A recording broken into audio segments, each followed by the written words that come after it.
बिस्मिल्लाहिर्रहमानिर्रहीम। अस्सलाम वालेकुम दोस्तों, आपका sir Zeeshan Haider FSC chemistry first year chapter number 9 और आज हम डिस्कस करेंगे चैप्टर नंबर 9 का लेक्चर नंबर 3। और आज के लेक्चर का आगाज एज यूजुअल हम एक इंतहाई खूबसूरत गज़ल से करने वाले हैं। और वो गज़ल क्या है? वो गज़ल का पहला शेर है कि मैं इसके नाज उठाता हूँ सो ये ऐसा नहीं करती, मैं इसके नाज उठाता हूँ सो ये ऐसा नहीं करती, ये मिट्टी मेरे हाथों को कभी मैला नहीं करती। और शेर सुने, खिलौनों की दुकानों की तरफ से आप क्यों गुजरे, ये बच्चे की तमन्ना है ये समझौता नहीं करती। और शहीदों की ज़मीं है जिसे पाकिस्तान कहते हैं, ये बंजर होकर भी कभी बुज़दिल पैदा नहीं करती। और शेर आखिर सुने कि अजब दुनिया है कि तितली के परों को नोच लेती है, अजब तितली है पर नोचने पे भी रोया नहीं करती। तो आइए डिस्कस करते हैं आज का हमारा लेसन। और आज के हमारे लेक्चर नंबर 3 में हम लोग डिस्कस करने वाले हैं आयोनिक प्रोडक्ट ऑफ वाटर। ये वो टॉपिक है जो आप 10th क्लास में भी पढ़ के आए हैं, मगर इसमें कुछ नई बातें भी आपको बताई जाएंगी। Ionic product of water. प्यारे बेटे, आयनिक प्रोडक्ट ऑफ वाटर को समझने के लिए मैं आपको बताऊं कि ये जो वाटर है ना, ये पुअर कंडक्टर है, पुअर कंडक्टर ऑफ इलेक्ट्रिसिटी है। यानी इसमें से अच्छी तरह से बिजली नहीं गुजर सकती हो, तो यानी उसमें कोई साल्ट वगैरह ना हो, प्योर वाटर, तो वो पुअर कंडक्टर होता है। क्यों? क्योंकि जो इसकी सेल्फ आयोनाइजेशन होती है ना, सेल्फ आयोनाइजेशन, यानी पानी खुद ब खुद जब टूटता है तो बहुत थोड़ा टूटता है। सेल्फ आयोनाइजेशन भी कहते हैं इसको, ऑटो आयोनाइजेशन भी कहते हैं। वो मैं आपको दिखाता हूं कि पानी का ये एक मॉलिक्यूल है H2O, ठीक है। इसके साथ बिल्कुल एक और मॉलिक्यूल है H2O। ये जो ब्लू कलर वाला मॉलिक्यूल है ना पानी का, ये वाला, ये ब्रेक हो जाएगा। आपको पता है जब ये आयन ब्रेक होगा तो हम कहेंगे कि वाटर आयोनाइज हो गया है। इसका हाइड्रोजन आयन अलग हो जाएगा, OH नेगेटिव अलग हो जाएगा खुद ब खुद। अब होता यह है कि ये जो दूसरा पानी का मॉलिक्यूल है रेड कलर वाला, इसके ऊपर 2 लोन पेयर होते हैं ऑक्सीजन पे। एक लोन पेयर इस वाले हाइड्रोजन आयन को अपने पास बुला लेता है और इसे अपने साथ जोड़ देता है, तो ये H2O तब्दील हो जाता है H3O पॉजिटिव में, ठीक है। और ये जो पानी का H पॉजिटिव इधर चला गया तो अब बच क्या गया, OH नेगेटिव बच गया। तो इस पूरे रिएक्शन में एक पानी का मॉलिक्यूल टूट रहा है, वही नीले वाला, ये रेड वाला नहीं टूट रहा। इस रेड वाले पर तो इस पानी का हाइड्रोजन आयन सवार होकर इसे हाइड्रोनियम आयन बना रहा है। ओके, अगर हम इस रिएक्शन को सिंपल लिखें, मतलब सिर्फ हम ब्लू कलर वाले के लिए लिखें, रेड कलर वाले वाटर को शो ही ना कराएं, तो ब्लू कलर वाले पानी के एक मॉलिक्यूल के साथ क्या हुआ है, ये ब्रेक हुआ है, इसने एक हाइड्रोजन का आयन बनाया है और हाइड्रोक्साइड आयन OH नेगेटिव बनाया है। Is that clear? Yes sir. तो इस रिवर्सिबल रिएक्शन के लिए हम ना KC का एक्सप्रेशन लिखते हैं। KC इज इक्वल टू, ऊपर लिखेंगे कंसंट्रेशन ऑफ हाइड्रोजन आयन, चूंकि ये प्रोडक्ट हैं, और concentration of hydroxide ion divided by, नीचे आप लिखेंगे कंसंट्रेशन ऑफ वाटर यानी H2O की कंसंट्रेशन। अब मैं आपको मजेदार बात बताता हूं, ये जो पानी का एक नीले वाला मॉलिक्यूल टूटा है ना, ये खुद ब खुद टूटा है पानी के अंदर, हमने कुछ भी नहीं किया। और मेरी बात सुनिएगा, अगर 1 करोड़ पानी के मॉलिक्यूल होना तो उसमें सिर्फ एक मॉलिक्यूल खुद ब खुद ब्रेक होता है, सेल्फ आयोनाइज होता है, ऑटो आयोनाइज होता है, टूटता है।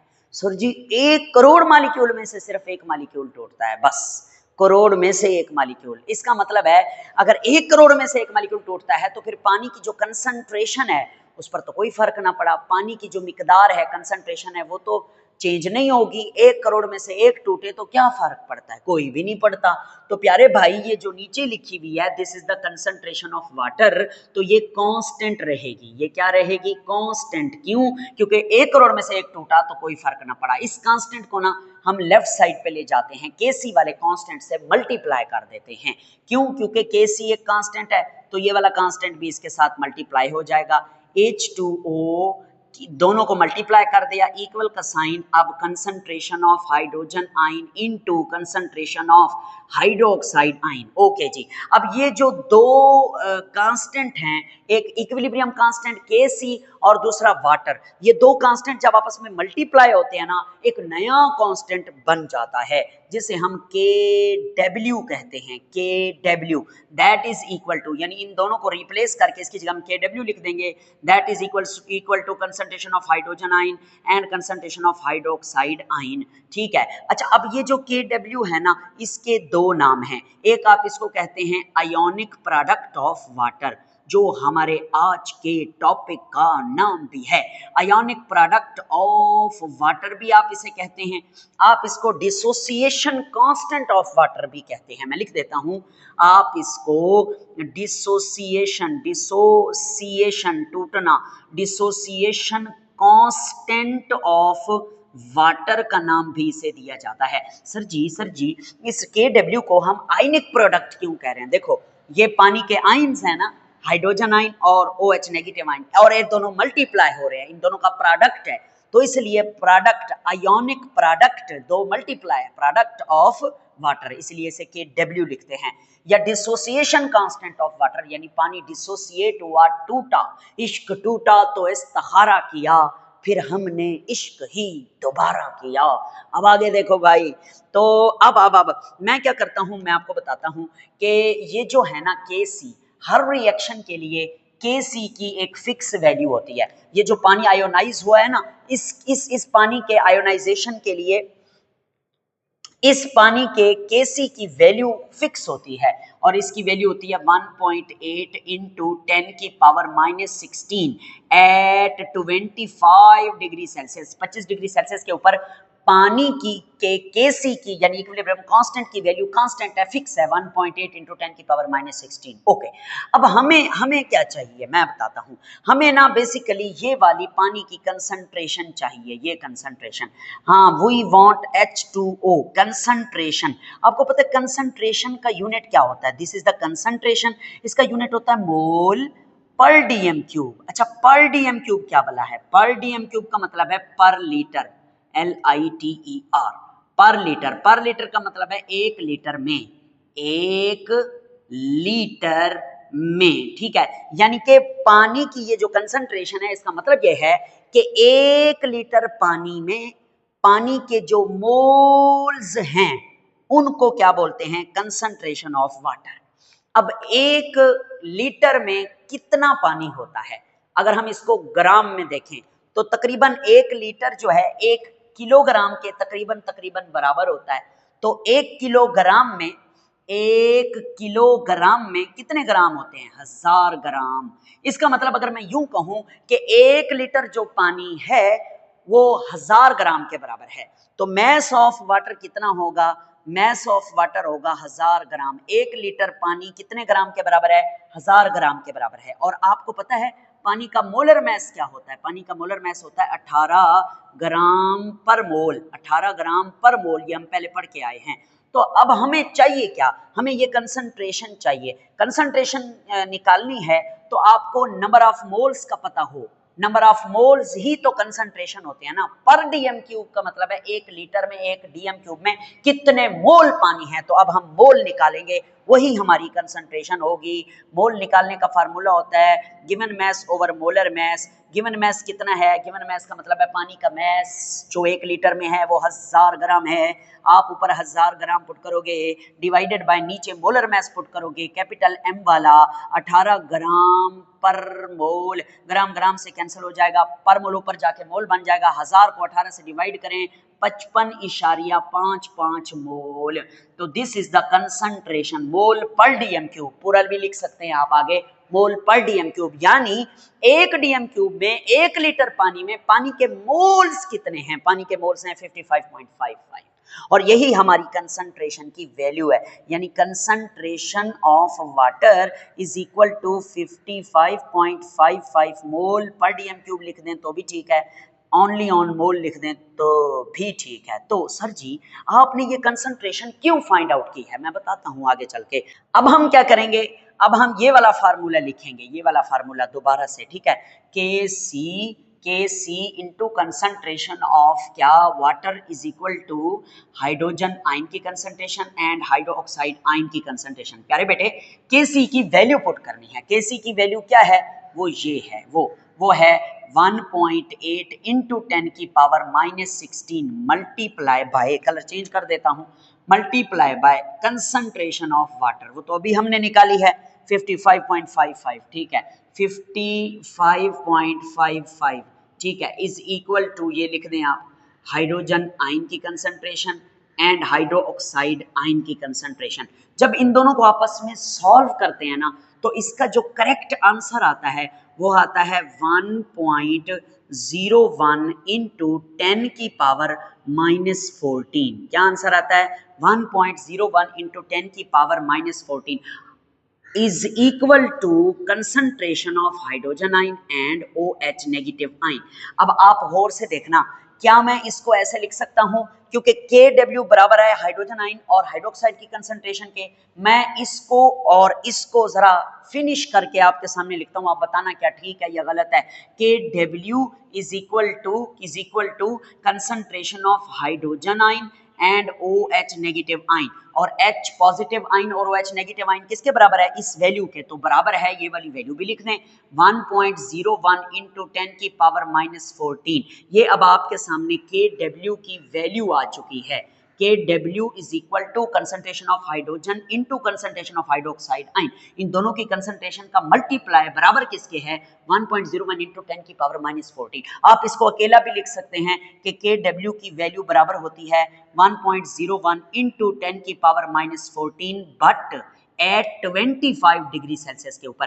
टेम्परेचर जब तक कांस्टेंट रहेगा ना, ये वैल्यू कांस्टेंट रहेगी KW की वजह, क्योंकि KW एक कांस्टेंट है और आप और मैं जानते हैं कि constant only depend upon temperature, only depend upon temperature. ये सिर्फ और सिर्फ मेरे बेटे टेम्परेचर पे डिपेंड करता है। टेम्परेचर बदलेगा KW की वैल्यू बदल जाएगी, टेम्परेचर नहीं बदलेगा KW की वैल्यू नहीं बदलेगी।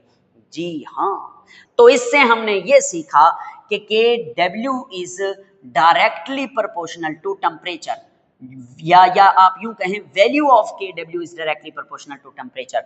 और वो मैं आपको समझाता हूं इस टेबल से। इस टेबल पे देखें कि अगर टेम्परेचर 0 डिग्री है तो KW की वैल्यू है 0.11 इंटू 10 की पावर -14। अगर आप टेम्परेचर 10 कर देते हैं तो KW की वैल्यू बढ़ेगी, 0.11 से 0.3 हो जाएगी, ये बढ़ गई है जी, इंटू 10 की पावर -14। 10 की पावर -14 तो चेंज नहीं होगा। और इसी तरह आप मजीद टेम्परेचर बढ़ाएं, यानी कि आप 10 से 25 डिग्री पर ले जाएं, तो KW की वैल्यू 1.0 इंटू 10 की पावर -14 हो जाती है। आप और टेम्परेचर बढ़ाएं, 1 से ये 3 पे चली गई, आप और टेम्परेचर बढ़ाएं 100 पर, ये 3 से 7.5 पे चली गई। इसका मतलब जैसे जैसे आप टेम्परेचर इंक्रीज कर रहे हो KW की वैल्यू में इजाफा हो रहा है। हमारी बुक पता क्या लिखती है, हमारी बुक लिखती है अगर आप लोग टेम्परेचर जो है वो 0 डिग्री सेल्सियस से 100 डिग्री सेल्सियस पर ले जाते हैं, तो जो KW की वैल्यू है वो 75 टाइम इंक्रीज हो जाएगी, 75% बढ़ जाएगी। वो आपको मैं बताता हूं कैसे। 0 डिग्री के ऊपर KW की वैल्यू 0.11 है, ठीक है, और 100 डिग्री पे क्या है, 0 से 100 7.5, तो 0.1 और 7.5 कितने गुना इजाफा है, 75 टाइम बढ़ गई है। सर ऐसा क्यों होता है, टेम्परेचर के बढ़ाने से KW की वैल्यू क्यों बढ़ती है, मैं बताता हूं। अगर टेम्परेचर 25 डिग्री पर पड़ा हुआ है टेम्परेचर, तो पानी का एक मॉलिक्यूल टूटेगा, ठीक है, और हाइड्रोजन आयन और हाइड्रोक्साइड आयन बनाएगा, ओके। और हाइड्रोजन आयन और हाइड्रोक्साइड आयन की जो कंसंट्रेशन होगी दोनों की, वो ये होगी 1 इंटू 10 की पावर -14। जैसे ही आप टेम्परेचर रेज करते हो तो पानी का एक मॉलिक्यूल के बजाय और मॉलिक्यूल भी टेम्परेचर की वजह से ब्रेक होना शुरू हो जाते हैं, क्योंकि 25 डिग्री पर तो एक ही मॉलिक्यूल खुद ब खुद टूटता है। जब आप 100 पर टेम्परेचर ले जाते हैं तो पानी के मॉलिक्यूल टूटना शुरू कर देते हैं। सर ऐसा क्यों होता है, टेम्परेचर बढ़ाने से KW की वैल्यू क्यों बढ़ जाती है? प्यारे भाई उसकी रीजन ये है कि temperature is directly proportional to value of Kw। जैसे ही आप टेम्परेचर बढ़ाते हो तो पानी के ज्यादा मॉलिक्यूल टूटना शुरू कर देते हैं, तो कंसंट्रेशन ऑफ हाइड्रोजन आयन और हाइड्रोक्साइड आयन में इजाफा होता जाएगा। जब हाइड्रोक्साइड आयन और हाइड्रोजन आयन की कंसंट्रेशंस बढ़ेंगी तो वैल्यू भी जो Kw की है वो बढ़ेगी, क्योंकि Kw की वैल्यू इन दोनों का मल्टीप्लाई ही है, इन दोनों का प्रोडक्ट ही है। जी हाँ जनाब। अब हम आगे चलते हैं, अब हम कैलकुलेट करते हैं concentration of hydrogen ion and hydroxide ion in pure water.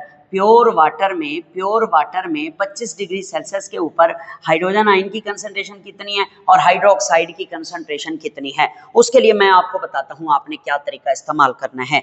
देखिए मेरे प्यारे बेटे, आपके पास यहां लिखता हूं, आपके पास ना ये है हाइड्रोजन, आपके पास फार्मूला है हाइड्रोजन आयन की कंसंट्रेशन इनटू हाइड्रोक्साइड की कंसंट्रेशन इज इक्वल टू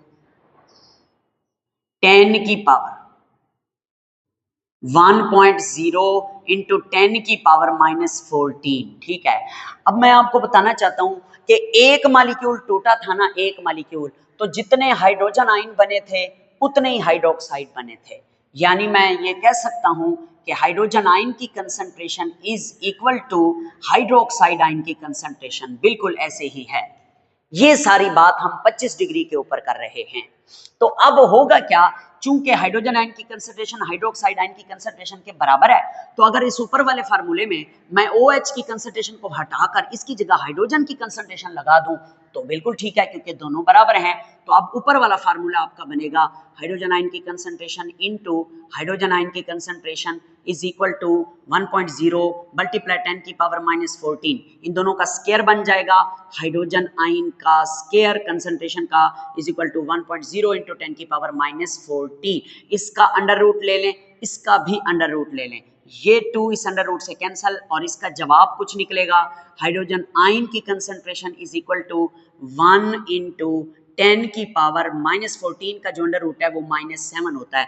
तो this is the concentration of hydrogen ion at 25 degree Celsius in pure water. इसका मतलब सर क्या है, आपको पता है करोड़ में कितने जीरो होते हैं, 7 जीरो, और ये क्या लिखा हुआ है 10 की पावर -7। अगर आप इसे यूं लिखो ना सिंपल करके तो 0.0000001 ये बनता है, और इसका मतलब पता है क्या है, करोड़वां हिस्सा हाइड्रोजन आयन की कंसंट्रेशन। मतलब अगर 1 करोड़ पानी के मॉलिक्यूल हों तो सिर्फ एक टूटेगा, और दिस इज उसकी कंसंट्रेशन है, और इसका मतलब है कि करोड़वां हिस्सा है हाइड्रोजन आयन का, करोड़वां हिस्सा है, यानी करोड़ में से सिर्फ एक टूटा और ये हाइड्रोजन आयन की मिकदार आई। इसी तरह अगर हम OH की मिकदार फाइंड आउट करें, क्योंकि हाइड्रोजन आयन की कंसंट्रेशन बराबर है OH नेगेटिव के, तो हम यूं लिख सकते हैं इस फार्मूले में इस हाइड्रोजन आयन की जगह OH नेगेटिव की कंसंट्रेशन और इधर भी OH नेगेटिव की concentration is equal to 1.0 into 10 की पावर -14। इन दोनों का ले लो स्क्वायर, ये आ जाएगा 2 इज इक्वल टू 1.0 इंटू 10 की पावर -14। इसका ले लें अंडर रूट, इधर भी ले लें अंडर रूट। हाइड्रोजन आयन की हाइड्रोक्सल आयन की कंसंट्रेशन हो जाएगी 1.0 या 1 इंटू 0.0 लिखें या ना लिखें, लिख भी दें तो भी ठीक है, ना लिखें तो भी ठीक है, इंटू 10 की पावर -7। तो इसकी भी कंसंट्रेशन वही होगी, जाहिर है करोड़वां हिस्सा, क्योंकि एक मॉलिक्यूल टूटा है तो जितनी कंसंट्रेशन हाइड्रोजन आयन की होगी उतनी ही कंसंट्रेशन हाइड्रोक्साइड की होगी। अब हम आगे चलते हैं, अब वो कहता है कि ऐसा करो, आप ना एक आपके पास पानी है, ठीक है, पानी वाटर है, वो 25 डिग्री सेल्सियस पे पड़ा हुआ है, तो उसकी Kw की वैल्यू कितनी है 1.01 इंटू 10 की पावर -14। यही है ना Kw की वैल्यू? जी हाँ सर यही है, ठीक है ओके ठीक है। और इसमें जो हाइड्रोजन आयन की कंसंट्रेशन है वो है 1 इंटू 10 की पावर -7, और हाइड्रोक्साइड की कंसंट्रेशन क्या है 1 इंटू 10 की पावर -7। तो -7 ओवरऑल इनको मल्टीप्लाई कर दें तो Kw की वैल्यू क्या निकलती है -14। अब आ गई समझ आपको? Yes sir. अगर वो कहता है कि इस हालत में जब पानी 25 पे है और उसका Kw ये है, तो आप बाहर से ना ऐड करें acid, add small amount of acid from outside, add acid. अब जब बाहर से एसिड डालेंगे तो एसिड क्या करेगा, एसिड क्या करता है, कंसंट्रेशन ऑफ हाइड्रोजन आयन को बढ़ा देता है। तो हाइड्रोजन आयन की जो कंसंट्रेशन है वो बढ़ जाएगी as compare to hydroxide ion की कंसंट्रेशन, क्योंकि जब पानी न्यूट्रल था, प्योर था, तो उसमें कंसंट्रेशन हाइड्रोजन आयन की और हाइड्रोक्साइड की बराबर थी। जैसे ही आपने बाहर से एसिड डाला तो एसिड ने हाइड्रोजन आयन जनरेट किए, हाइड्रोजन आयन की तादाद में इजाफा हुआ, तो कंसंट्रेशन ऑफ हाइड्रोजन आयन में इंक्रीज आ गया। सेम इसी तरह से अगर आप ऐड करें बाहर से, ऐड बेस फ्रॉम आउटसाइड, अगर बाहर से आप बेस ऐड करेंगे तो बेस आर्हीनियस कॉन्सेप्ट के मुताबिक क्या जनरेट करेगी, हाइड्रोक्साइड आयन। तो फिर concentration of hydrogen ion as compare to hydroxide ion कम हो जाएगी और हाइड्रोक्साइड आयन की कंसंट्रेशन में इजाफा हो जाएगा। ठीक है सर, मेरा अब आपसे सवाल है, जब आप बाहर से एसिड ऐड करते हैं तो हाइड्रोजन आयन की मिकदार में तो इजाफा हो जाता है, क्या Kw की वैल्यू में चेंज आएगा? हर आना तो चाहिए, मतलब कैसे, क्योंकि हमने पढ़ा कि Kw की वैल्यू है 1 × 10⁻14 और -14 उस वक्त है जब हाइड्रोजन आयन की कंसंट्रेशन 10⁻7 हो और हाइड्रोक्साइड की कंसंट्रेशन भी 10⁻7 हो। आपने बाहर से जब डाला एसिड तो उसने हाइड्रोजन आयन की मिकदार को बढ़ाया, तो ये वाली कंसंट्रेशन में तो इजाफा होगा। जब इस वाली कंसंट्रेशन में इजाफा होगा तो Kw में भी इजाफा होना चाहिए, Kw में भी चेंज आना चाहिए, मगर Kw में चेंज नहीं आएगा। क्यों नहीं आएगा सर जी Kw में चेंज? क्योंकि Kw तो सिर्फ पानी के आयोनिक प्रोडक्ट को कहते हैं, यानी पानी जब टूटेगा तो उससे जो हाइड्रोजन आयन और हाइड्रोक्साइड आयन बनेंगे उनकी कंसंट्रेशन का मल्टीप्लाई कहलाता है Kw।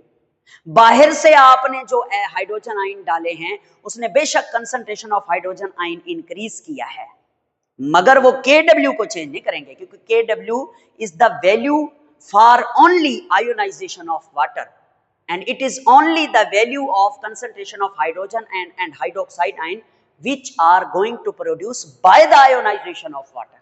जी हाँ, वाटर बाहर से डाला है, बेशक कंसंट्रेशन ऑफ हाइड्रोजन आयन बढ़ जाए, Kw की वैल्यू को चेंज नहीं आएगा, Kw की वैल्यू वही रहेगी। इधर भी ऐसे ही होगा, बेस के डालने से भी हाइड्रोक्साइड आयन की कंसंट्रेशन तो बढ़ेगी, मगर Kw तो पानी के आयंस का प्रोडक्ट है, ना कि बाहर से आने वाले आयंस का प्रोडक्ट। तो फिर Kw कब चेंज होगा, वो तो मैं आपको बता चुका हूं कि जब टेम्परेचर चेंज करोगे तो Kw क्या हो जाएगा, चेंज हो जाएगा। क्योंकि टेम्परेचर बढ़ाते जाएं तो वाटर की आयोनाइजेशन बढ़ती जाती है, जब वाटर की आयोनाइजेशन बढ़ती है तो हाइड्रोजन आयन की कंसंट्रेशन भी बढ़ती है और हाइड्रोक्साइड की कंसंट्रेशन भी बढ़ती है, ओवरऑल Kw की कंसंट्रेशन भी बढ़ जाती है। ये आपके सामने है, समझ आ गया, नहीं आ गया? जी सर समझ आ गया। अच्छा, अब हम चलते हैं, एक टर्म है pH और दूसरी टर्म है POH। ये क्या है? देखें, 1909 में एक साइंटिस्ट है जिसका नाम है सोरेनसन। ये वो साइंटिस्ट है, डेनिश साइंटिस्ट है। इसने सोचा कि यार ये जो कंसंट्रेशन ऑफ हाइड्रोजन आयन है ये तो बहुत स्मॉल वैल्यू है और कंसंट्रेशन ऑफ हाइड्रोक्साइड आयन ये भी बहुत स्मॉल वैल्यू है, इसको लिखते लिखते तो टाइम लगेगा, 0.00000।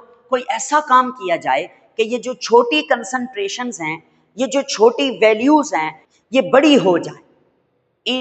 कोई ऐसी टर्म ढूंढी जाए, कोई ऐसा तरीका ढूंढा जाए जिससे ये छोटी छोटी वैल्यूज बड़ी होकर हमारे सामने नजर आए, ताकि हम इनको आसानी से लिख सकें, काउंट कर सकें, मल्टीप्लाई कर सकें, डिवाइड कर सकें, वगैरह वगैरह।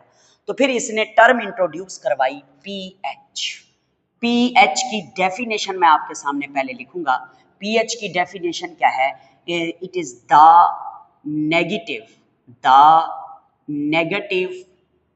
नेगेटिव लॉगरिथम लिखें या लॉग लिखें, the negative log of concentration of hydrogen ion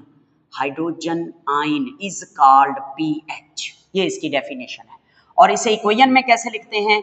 pH is equal to, इसी डेफिनेशन से, the negative log of concentration of hydrogen ion is called pH। Same इसी तरह से POH को देखते हैं। POH क्या है? POH है the negative the negative logarithm या log of concentration of hydroxide ion OH negative, ऐसे नहीं ऐसे नहीं, हाइड्रोक्साइड आयन, ठीक है, इज कॉल्ड क्या, POH। अब इसको फार्मूले में लिखें, POH is equal to negative log of hydro oxide ion की कंसंट्रेशन। इसका मतलब क्या बनता है कि अगर आप POH निकालना चाहते हैं तो जो भी हाइड्रोक्साइड की कंसंट्रेशन है उसको नेगेटिव लॉग से मल्टीप्लाई कर रहे हैं, उसका नेगेटिव लॉग ले लें बस कैलकुलेटर की मदद से, तो आपके पास POH निकल आएगी। सेम इसी तरह से जो भी आपके पास हाइड्रोजन आयंस की कंसंट्रेशंस है उसका नेगेटिव लॉग लेंगे तो जो जवाब आएगा उसे हम पीएच कहेंगे।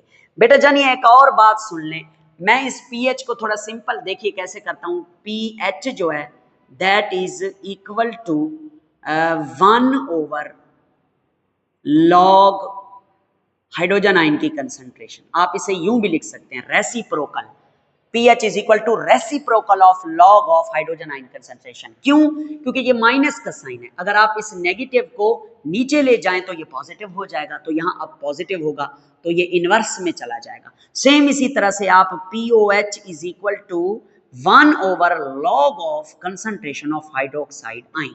ओके हो गया? Yes sir. अब इस पीएच और POH की मदद से सोरेनसन नामी साइंटिस्ट ने एक स्केल बनाया जिसे नाम दिया गया पीएच स्केल। क्या नाम दिया गया? PH scale. और ये स्केल जो है कुछ इस तरह से था कि ये स्केल शुरू होता है 0 से और एंड होता है 14 पे, ठीक है, और सेंटर में है 7। अब देखें भाई, 0 से 1 2 3 4 5 6 और ये 7, फिर 8 9 10 11 12 13, फिर ये 14। आप लिख भी सकते हैं, अगर लिखना चाहें, ना लिखना चाहें तो आपकी मर्जी। 1 2 3 4 5 6 4 5 6 7 8 9 10 11 12 13, तेरा करूं गिन गिन गिन के इंतजार, आजा पिया आई बाहर, 14 को तेरी। और छोड़ो, ये पीएच स्केल है आपके सामने और 10th में आप पढ़ के आए हैं कि इस स्केल का मतलब क्या है। ये स्केल जो है ना हमें क्या बताता है, मैं आपको बताता हूँ। ये जिस चीज की पीएच जो है वो 0 से लेकर 7 के करीब यानी 7 से पहले पहले होगी, हम उसको एसिड कहेंगे। और जिसकी पीएच 7 के बाद यानी 7 के बाद से लेकर यानी 8 से लेकर 14 तक होगी, हम उसको बेस कहेंगे। और जिसकी पीएच जो है वो 7 होगी, हम उसको न्यूट्रल सॉल्यूशन कहेंगे। यानी पीएच की मदद से हम ये बता सकते हैं कि कौन सी चीज़ एसिडिक है, कौन सी चीज़ बेसिक है और कौन सी चीज़ जो है वो न्यूट्रल है। तो जिस चीज़ की पीएच 7 होगी वो चीज़ न्यूट्रल होगी, और जिसकी पीएच जो है वो 7 से बिलो आती जाएगी वो एसिडिक होता चला जाएगा, और 7 से ऊपर जाती जाएगी वो बेसिक होता जाएगा। आपको पता है जिसकी पीएच जितनी कम होगी वो उतना अच्छा एसिड होगा। नहीं सर हमें इस बात का पता नहीं है, आप हमें जरा समझाएं तो सही। देखें इस फार्मूले को देखें, पीएच और कंसंट्रेशन ऑफ हाइड्रोजन आयन, इनका क्या रिलेशन है? Inverse relation. अगर मैं यहां पे लिखूं यहां पे कि pH is inversely proportional to concentration of hydrogen ion, तो आपको इसका मतलब समझ आता है कि जितना ज्यादा कंसंट्रेशन होगी ना हाइड्रोजन आयन की, पीएच की वैल्यू उतनी कम होगी। अब सुनना, जो बहुत अच्छा एसिड होता है ना, स्ट्रॉन्ग एसिड, वो बहुत ज्यादा आयोनाइज होता है, बहुत ज्यादा हाइड्रोजन आयन जनरेट करता है। जब बहुत अच्छा एसिड बहुत ज्यादा हाइड्रोजन आयन जनरेट करेगा तो हाइड्रोजन आयन की कंसंट्रेशन बढ़ जाएगी। जब हाइड्रोजन आयन की कंसंट्रेशन बढ़ेगी तो पीएच की वैल्यू क्या हो जाएगी? कम। तो जैसे जैसे आप पीछे आते जाएंगे ना, एसिडिटी में इजाफा होगा। यानी एक एसिड जिसकी पीएच 2 है और एक एसिड जिसकी पीएच 5 है, कौन ज्यादा स्ट्रांग होगा? जाहिर है जिसकी पीएच बहुत कम है, 2 पीएच वाला एसिड बहुत ज्यादा स्ट्रांग होगा। समझ आई कौन आई? जी जी जी, हमको समझ आ रही है। अच्छा अब सुने मेरी बात प्यारे बेटे, होता यह है कि किसी भी चीज की जो पीएच अगर 1 है ना तो उसकी पीओएच क्या होगी? उसकी पीओएच होगी 13। यानी ये नीचे मैंने पीएच लिखी है, ऊपर आप पीओएच लिख दें, यानी 14 पीओएच 13, उसके बाद 12 13 सॉरी यहाँ से शुरू करें 14, 13, 12, 11, 10, 9 और 8 और 7 और फिर 6, 5, 4, 3, 2, 1, 0। तो ये देखें ये सर आपको कैसे पता चला है कि अगर किसी की फर्ज करो pH 2 है तो उसकी POH क्या होगी, उसकी POH होगी 12। ये ऊपर मैंने POH लिखी हुई है। ये आपको कहाँ से पता चलता है मैं आपको बताता हूँ। अब आप इसका स्क्रीनशॉट ले लें क्योंकि मैंने इरेज करना है और आपको आगे पढ़ाना है। तो ये जो बात मैंने की है ना कि पीएच अगर किसी की 2 है तो उसकी पीएच होगी 12। इसको समझाने के लिए मैं आपको आगे ले चलता हूं। मैंने असल वजह ही नहीं बताई आपको कि ये स्केल आया कैसे है। ये स्केल बेसिकली इस तरह आया है कि उन्होंने pH is equal to minus log concentration of hydrogen ion को लिखा और इस और pH ऑफ प्योर वाटर कैसे निकाली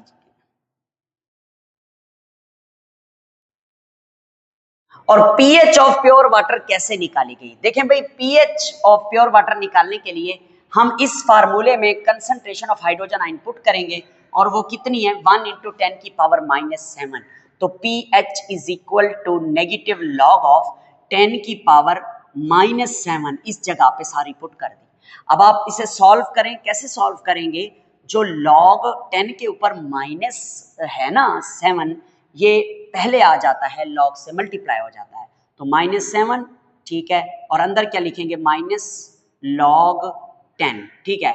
लॉग 10 जो है ये 1 के बराबर होता है, नफी नफी जमा हो गया और pH की वैल्यू कितनी आ गई 7। पानी की जो pH है न्यूट्रल प्योर वाटर की वो 7 है। देखा ना, अब छोटी कंसंट्रेशन की वैल्यू बड़ी हो गई in the term of pH 7 में चली गई वो जो 10 की पावर -7 लिखते थे। सेम इसी तरह से अगर आप पानी की POH निकालना चाहते हैं तो ऐसा ही फार्मूला इस्तेमाल करेंगे आप, ये वाला। तो आप क्या लिखेंगे माइनस लॉग ठीक है कंसंट्रेशन ऑफ हाइड्रोक्साइड आयन। तो कंसंट्रेशन ऑफ हाइड्रोक्साइड आयन क्या है 10 की पावर -7।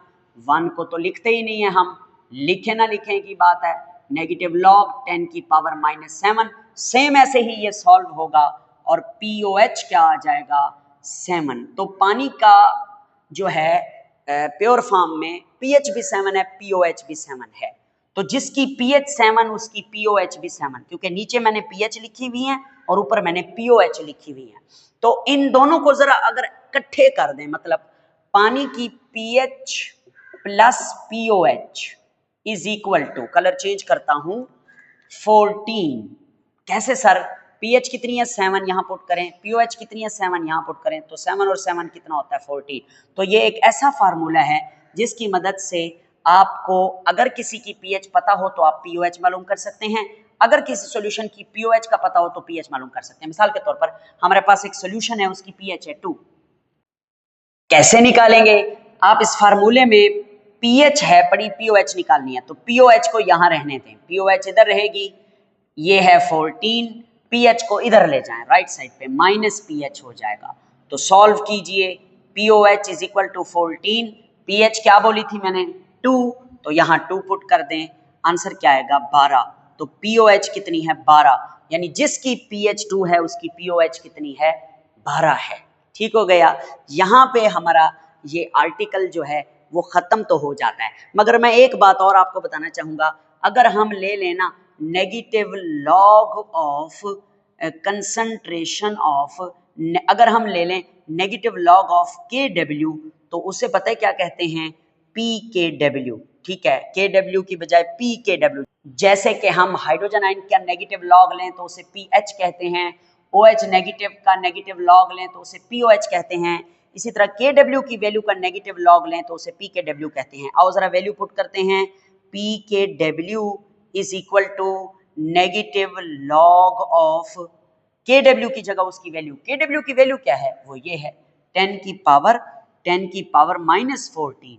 तो जब आप इसको सॉल्व करते हो तो क्या आता है answer PKW is equal to 14। सही हो गया, यस। अगर मैं ये देखूं तो मैं इस फार्मूले को यूं भी लिख सकता हूं कि PH plus POH is equal to PKW। Sir क्यों लिख सकते हैं भाई आप खुद ही देख लें, PH plus POH is equal to 14 है और PKW भी किसके बराबर है 14 के, तो 14 को हटा के इसकी जगह मैं PKW लगा दूं तो ये भी फार्मूला बन जाता है। अब हम इसके न्यूमेरिकल करेंगे।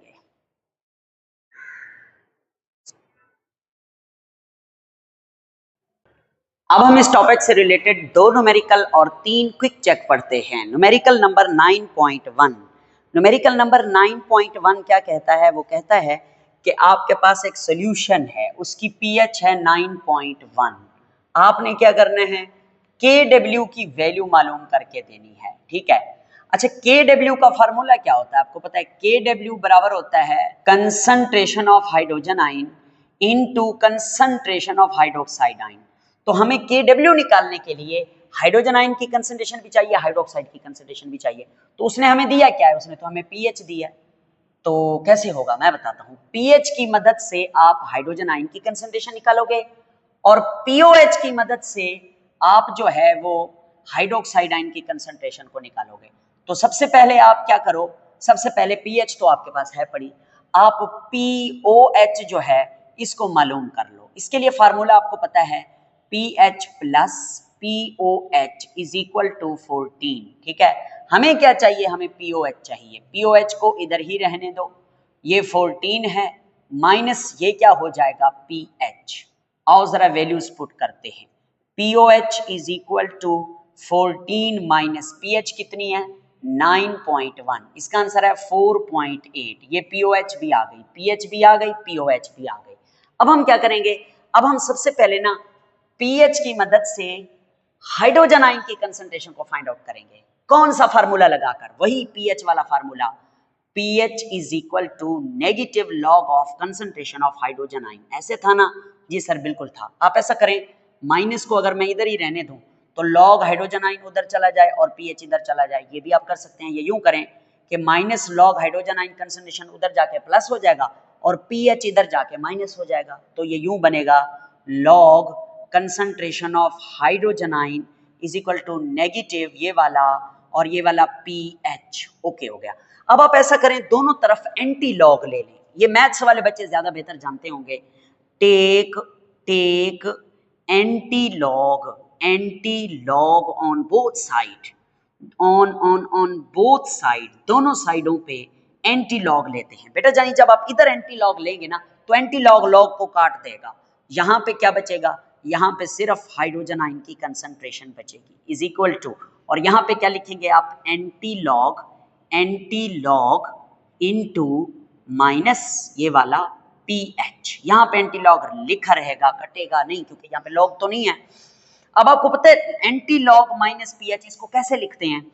अगर आप डायरेक्ट करना चाहें ना, हाइड्रोजन आयन इधर डाल के इधर लिखें एंटी लॉग और इधर लिखें माइनस PH की वैल्यू। PH की वैल्यू है 9.1 और कैलकुलेटर खोलें, साइंटिफिक शिफ्ट दबाएं, शिफ्ट दबाने के बाद आप लॉग दबाएं।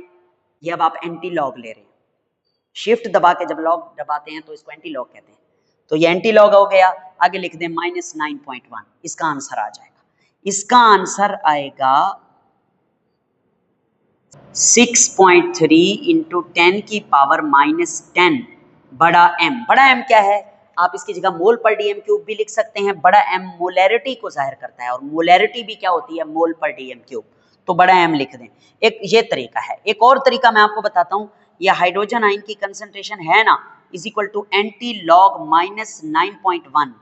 इसको आप कैसे लिखते हैं? इसको आप लिखते हैं एंटी लॉग माइनस 9.1 को आप लिखते हैं 10 की power minus 9.1। Anti log minus 9.1, anti log को जब हम सॉल्व करते हैं तो वो ऐसे ही लिखा जाता है 10 की पावर माइनस 9.1। तो ये 10 की पावर माइनस 9.1 को सॉल्व करें तो भी ये आंसर आता है। जो मैंने आपको कैलकुलेटर के तरीके से बताया तो भी यही आंसर आता है 6.3 इंटू 10 की पावर माइनस 10 मोल कहें या मोलर कहें, मोलर, ठीक है। अब ये हाइड्रोजन आयन की कंसंट्रेशन हमारे पास आ गई। इसी तरह हम हाइड्रोक्साइड की कंसंट्रेशन फाइंड आउट करते हैं। तो फार्मूला क्या है? POH is equal to negative log of concentration of hydroxide ion. Log hydroxide ion को इधर ले जाएं, ठीक है। ये नेगेटिव का है, राइट साइड पे जाके प्लस का हो जाएगा। Log OH negative ion is equal to POH, इधर आके माइनस का हो जाएगा माइनस POH। अब क्या करोगे, take anti log on both side, इस लॉग को खत्म करने के लिए take anti log on both sides, दोनों साइडों पे एंटी लॉग ले लें। एंटी लॉग इस लॉग को खत्म करेगा, concentration of hydroxide ion is equal to anti log क्या, माइनस ये वाला माइनस POH। बस डायरेक्ट वैल्यू डाल दें आप इधर। जब आप इधर वैल्यू डालते हैं तो hydro oxide ion is equal to negative नहीं, एंटी लॉग माइनस POH क्या है, वो है 4.8, या दूसरे तरीके से भी आप इसे कर सकते हैं। जब आप इसे सॉल्व करते हैं तो इसका आंसर आता है 1.6 इंटू 10 की पावर -5। अब हमारे पास हाइड्रोजन आयन की कंसंट्रेशन भी आ गई, OH आयन की कंसंट्रेशन भी आ गई। अब आप इस फार्मूले में पुट करके KW निकाल लें। KW is equal to concentration of hydrogen ion, वो कितनी है, कहाँ गई, ये है, वो होगी 6.3 इंटू 10 की पावर -10 और मल्टीप्लाई, ये मल्टीप्लाई हो रहे हैं। OH आयन की कंसंट्रेशन है 1.6 इंटू 10 की पावर -5। अच्छा, ये अब आप इनको मल्टीप्लाई करेंगे तो 6.3 को 1.6 से मल्टीप्लाई करें ना, तो इसका आंसर आता है 10.08 इंटू ये है 10 की पावर -10 और -5, ये कितना हो जाएगा, KW इज इक्वल टू, अगर मैं ऐसा करूँ ना कि इसको यहाँ पर राउंड ऑफ कर दूं तो ये बन जाएगा 10.1 इंटू 10 की पावर 15, 10 और 5 -15 हो जाएगा। अब मैं इस पॉइंट को इधर ले जाऊं लेफ्ट साइड पे, तो ऊपर माइनस की पावर में कमी आ जाती है, तो ये बनता है 1.01 इंटू 10 की पावर -14 एट 25 डिग्री सेल्सियस। निकल आई ना KW की वैल्यू? यस सर, ये इस तरीके से निकाली गई है। ओके हो गया जी हाँ। अब आगे चलते हैं, दूसरा न्यूमेरिकल देखते हैं जिसमें उसने हमें KW की वैल्यू दे दी है, ठीक है, और हाइड्रोजन आयन की कंसंट्रेशन भी उसने हमें दे दी है, ठीक है, दे दी है। कहता है हाइड्रोक्साइड की कंसंट्रेशन मालूम करके दो, हाँ, और PH भी मालूम करो, हाँ ठीक है, और POH भी मालूम करो। ओके ठीक है, तो हम पता क्या करेंगे, हम ये वाला फार्मूला लगाएंगे KW वाला। KW is equal to concentration of hydrogen ion into concentration of hydroxide ion.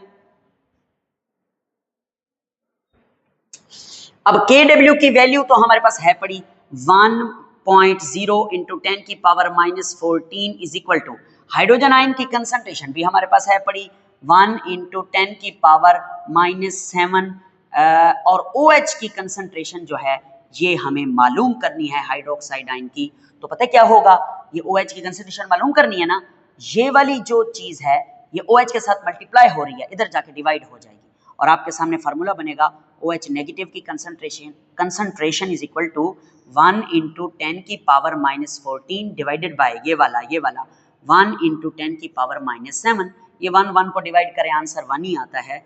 तो हाइड्रोक्साइड की कंसंट्रेशन इज इक्वल टू 1, ठीक है। अब ये माइनस का 7 ऊपर चला जाएगा तो ये बन जाएगा 10 की पावर -14 प्लस 7। जवाब क्या आएगा, हाइड्रोक्साइड की concentration is equal to 1 into 10 की पावर -7, ये भी 1 इंटू 10 की पावर -7 ही आएगा। अब हमने करना क्या है, हमने पीएच और पीओएच फाइंड आउट करनी है। वो तो हम इस टॉपिक में ही कर चुके हैं कि पीएच को फाइंड आउट करने का फार्मूला है negative log of concentration of hydrogen ion. आओ जरा पुट करते हैं, pH is equal to negative log, hydrogen ion की कंसंट्रेशन क्या है 10 की पावर -7, ये वही किताब वाला 10 की पावर -7। जब तुम इसे सॉल्व करते थे तो इसका आंसर आता था पीएच इज इक्वल टू 7। इसी तरह अगर आपको पीओएच फाइंड आउट करने का कह रहा है तो negative log of concentration of hydroxide ion लिख दीजिए, और POH is equal to negative log concentration of hydroxide ion कितनी है, वो भी तो 10 की पावर -7 है ना। तो 10 की पावर -7 इसे सॉल्व करें तो पीओएच का आंसर क्या निकलता है, इसका आंसर भी 7 निकलता है। तो पीएच भी आ गया, पीओएच भी आ गया। ओके, अब आगे चलते हैं क्विक चेक की तरफ। क्विक चेक पहला है कि वो कहता है एक सॉल्यूशन है is prepared by mixing equal volume of two solution, दो सॉल्यूशन का इक्वल वॉल्यूम है, उन्हें हम मिक्स करके एक नया सॉल्यूशन, एक नया मिक्सचर बना रहे हैं। वन की पीएच है 4 और दूसरे की पीएच है 10, एक की पीएच 4 है, एक की पीएच 10 है। कहता है calculate the केडब्ल्यू for this mixture eight 25 degree Celsius, 25 degree पर केडब्ल्यू की वैल्यू फाइंड आउट करें। बेटा केडब्ल्यू की वैल्यू तो 25 डिग्री पर कांस्टेंट रहती है, 1 इंटू 10 की पावर माइनस 14। आप बाहर से चाहे क्यों, क्योंकि मैंने आपको बताया है केडब्ल्यू एक कांस्टेंट है, डिसोसिएशन कांस्टेंट है वाटर का, और कांस्टेंट टेम्परेचर के चेंज करने से चेंज होता है, ना के पीएच के चेंज करने से, ना के पीओएच के चेंज करने से। देखो जरा मैंने आंसर लिखा है इसका आंसर है द केडब्ल्यू, यही वाला आप लिखेंगे, the केडब्ल्यू is dissociation constant of पानी एट गिवन टेम्परेचर, दिए गए टेम्परेचर पर केडब्ल्यू पानी का डिसोसिएशन कांस्टेंट है। एट 25 पर केडब्ल्यू की वैल्यू है 1 इंटू 10 की power minus 14। Mixing solution with different pH change the pH of the resulting mixture, वो मुख्तलिफ पीएच वाले जो आप सॉल्यूशन आपस में मिक्स करके नया मिक्सचर बना रहे हैं उसकी सिर्फ पीएच चेंज होगी बस, but it does not change the value of kW at 25 degree because its value is change only by changing temperature। जब टेम्परेचर चेंज होगा तो तब kW की वैल्यू चेंज होगी, उससे पहले चेंज नहीं होगी। यही आंसर है जो मैंने लिख दिया है।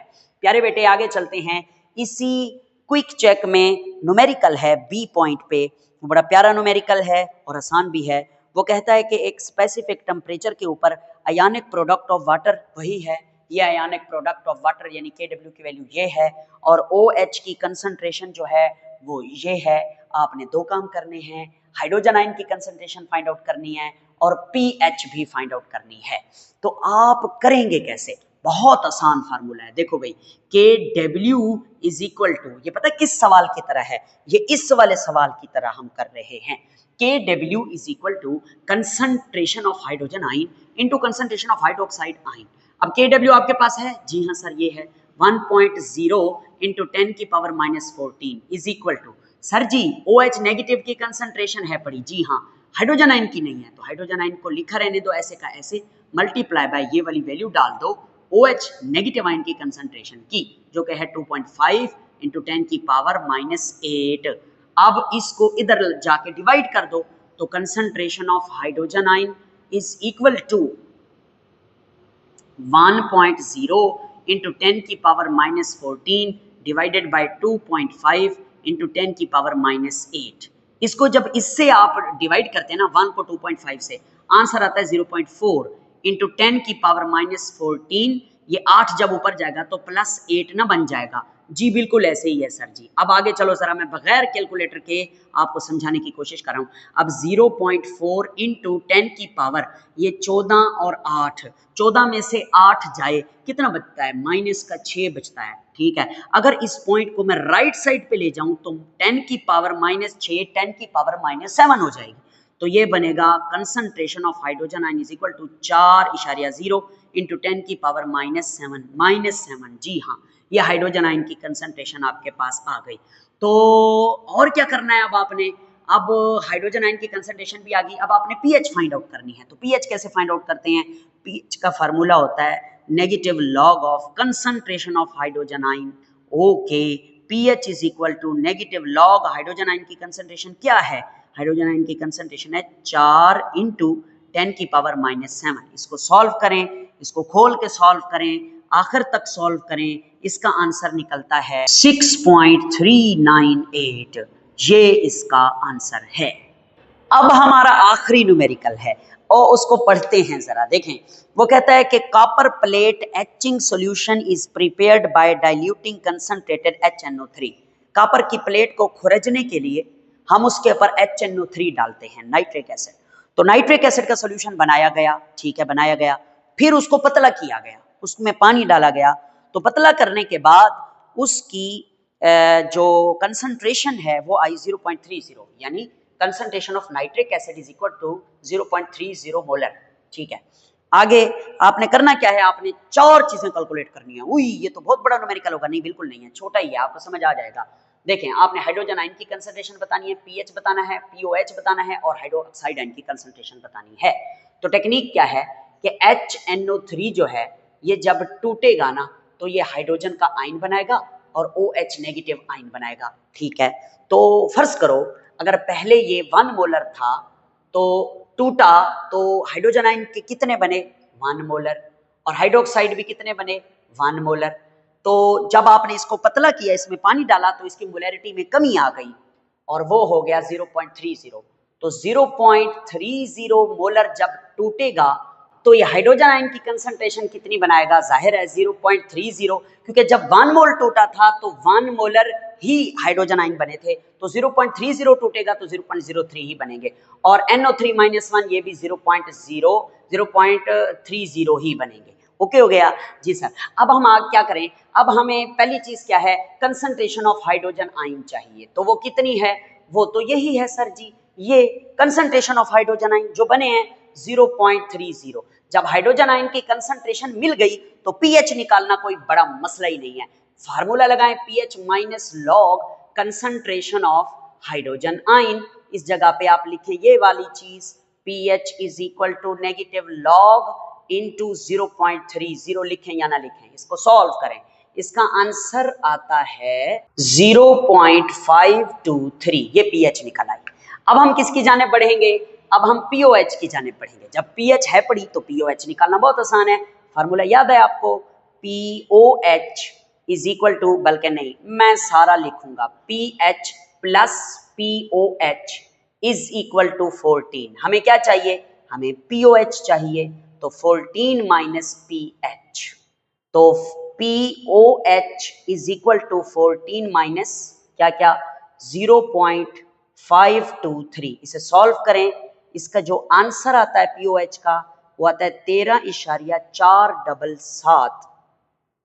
तो अब पीओएच आ चुका, तो अब क्या करना है, हाइड्रोक्साइड आयन की कंसंट्रेशन एंटी लॉग वाले तरीके से, फार्मूला याद है आपको, डायरेक्ट लिखूं, हम फार्मूला लिखते थे OH नेगेटिव की concentration is equal to anti log into minus POH. याद आ रहा है, पीछे लिखा हुआ है वहां, ये देखो, ये OH की concentration is equal to anti log of minus POH. तो माइनस पीओएच की जगह ये वाली वैल्यू डाल दें और इसका एंटी लॉग लें, तो आखिर में जो आपको आंसर मिलेगा हाइड्रोक्साइड आयन की कंसंट्रेशन का, वो मिलेगा 3.33 इंटू 10 की पावर माइनस 14।